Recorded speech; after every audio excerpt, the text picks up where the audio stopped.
আমি সকালেই আমার বন্ধুর সাথে টিকটক ভিডিও করার জন্য যখন বের হচ্ছিলাম, তারপর যা ঘটে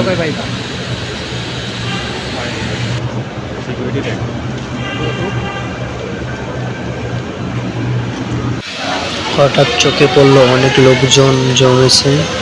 তারপর আমি একটু এগিয়ে যেয়ে ওই ভাইটাকে জিজ্ঞাসা করলাম,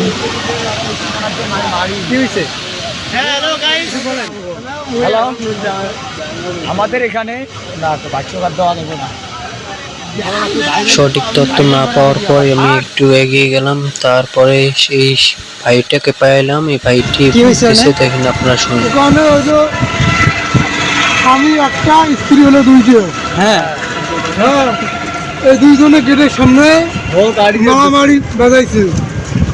তুই বলিস তুই দুটো দুইটাকে তোর স্ত্রী, তুমি দুইটা তোর স্ত্রী হয়, তুই দুটো দুইটাকে তুই ভালোভাবে তুই অধিকার পালন করবি।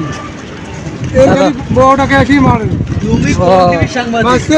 তারপরে অফিসের ছেঁড়া বেড়া ধরে একে কোপটা দিছে, ওরে 1 নম্বরে গেটে মানে ফোন দিছে।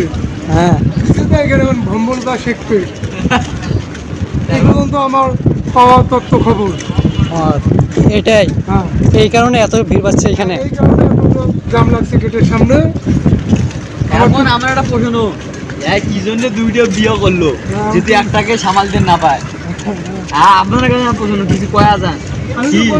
ঠিক আছে, ঠিক আছে। কি কারণে দুইটা বিয়ে করলো? কি কারণে দুইটা বিয়ে করলো? হয়তো বা ছোটটা একটু সুন্দর, বিয়ে করেন, ছোটটা সুন্দর, হ্যাঁ। বড়টা একটু হয়তো বুড়ি। হ্যাঁ, হ্যাঁ। ছোটটারে নিয়ে হয়তো ফেলার পাশে থাকে, আর বুড়িটার মাথায় ভাঙ্গা মাঠ টিনের ঘরে মনে রাখছে। হ্যাঁ। এই আর কি বুঝেন না, এখন তুলে নিয়েছে তো এই কারণে এসে মারামারি হয়ে গেছে। এই আর কি, এই সত্যি কিন্তু যা হয় আর কি, এর পাওয়া লাগে না কি দোষ।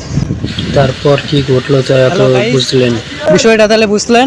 হ্যাঁ, এইটুকু পর্যন্ত। এই কারণে মনে কর আপনারা দুইটা করে বিয়ে করবেন না। চ্যানেলটা সাবস্ক্রাইব করতে ভুলবেন না। আর ভিডিওটা বেশি বেশি করে শেয়ার করবেন, অন্যদেরকে বুঝাইতে দিবেন।